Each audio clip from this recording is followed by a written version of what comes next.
పిల్లలు ఒడ్డు పొడుగు ఉంటేనే అందం కదండి. దానికోసమే తాపత్రయపడుతూ ఉంటాం. అరే మా పిల్లాడు ఇంకా పొట్టిగానే ఉన్నాడు, ఎదగాల్సినంత ఎదగలేదు. మేము పొట్టైనా కానీ తర్వాత జనరేషన్ బాగా హైట్ అవ్వాలి కదా, ఎందుకు అవ్వలేదని బాధపడేవాళ్ళు. అయ్యో జీన్స్ వల్ల అనుకుంటా మేము లేం కదా అని కొంతమంది సరిపెట్టుకుంటే, కొంతమంది ఉంటున్న వాతావరణం అంటారు. ఈ రెండిటితో పాటు సమానమైన ప్రాధాన్యం ఒకదానికి ఉంది. అది చెప్పేస్తున్నాను, మీరు ఫాలో అవుతున్నారా లేదా చెక్ చేసుకోండి. మీ పిల్లలకి అలవాటు చేయగలిగితే ఖచ్చితంగా పొడుగవుతారు. అయితే ఎంత వీలైతే అంత ముందే స్టార్ట్ చేసేయండి. ఎంత వీలైతే అంత ముందే స్టార్ట్ చేసేయండి. విషయానికొచ్చేస్తాను. స్ట్రెచ్చింగ్ అండి.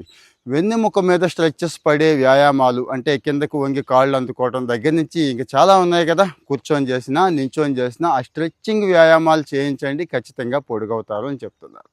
చాలామంది చెప్పారండి ఇంట్లో బార్సు, పుల్లప్సు, చిన్నప్సు, హ్యాంగింగు ఇలాంటివి ఉన్నాయి కదా, పొడుగవుతారని చెప్పి అని కొంతమందికి డౌట్ ఉంటుంది. ఎస్, అది కూడా నిజమే. అది పొడుగవటంతో పాటు భుజాలు, చేతులు కూడా మంచి గట్టిగా తయారయ్యే అవకాశం ఉందండి. మీరు చెప్తున్నారు కానీ అసలు పిల్లలు ఇవి చేస్తారా, చేయించగలమా, మా వల్ల కాదని కొంతమంది అంటారు.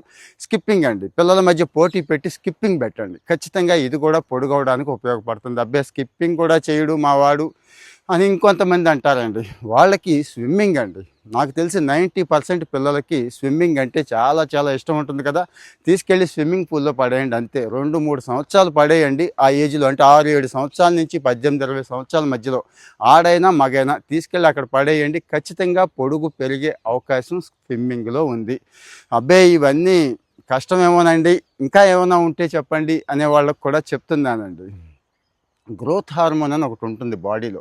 అది ఎప్పుడు రిలీజ్ అవుతుందంటే నిద్రపోయేటప్పుడే రిలీజ్ అవుతుంది. అలాగని పగలు రాత్రి నిద్రపోమని చెప్పడం నా ఉద్దేశం కాదు. పిల్లలకి మంచి నిద్ర, మన పెద్దవాళ్ళకి 7-8 గంటలు సరిపోతుందని చెప్పుకున్నాం కదా, వాళ్ళకి కనీసం 10 గంటలు నిద్ర ఉంటే ఖచ్చితంగా ఆ మంచి నిద్రలో మంచిగా గ్రోత్ హార్మోన్ రిలీజ్ అయ్యే అవకాశం ఉంటుంది. కాబట్టి కాస్త నిద్రపోయే వాళ్ళు ఎక్కువ పెరిగే అవకాశం, హైట్ పెరిగే అవకాశం ఉందని చెప్తున్నారు. ఇంకొకటి ఏంటంటే విటమిన్ డి. మీకు తెలిసిందే, పిల్లలు చక్కగా నీడ పట్టునే ఉంటే మనం చాలా హ్యాపీ కదండి.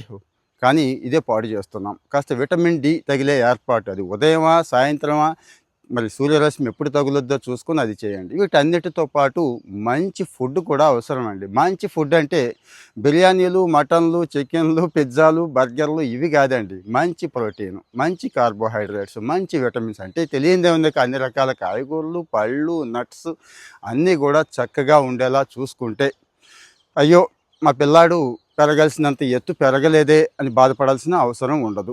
మళ్ళీ గుర్తు చేస్తున్నా, ఎంత వీలైతే అంత త్వరగా స్టార్ట్ చేసేయండి. ఇంకా డౌట్స్ ఉంటే కామెంట్లో పెట్టండి.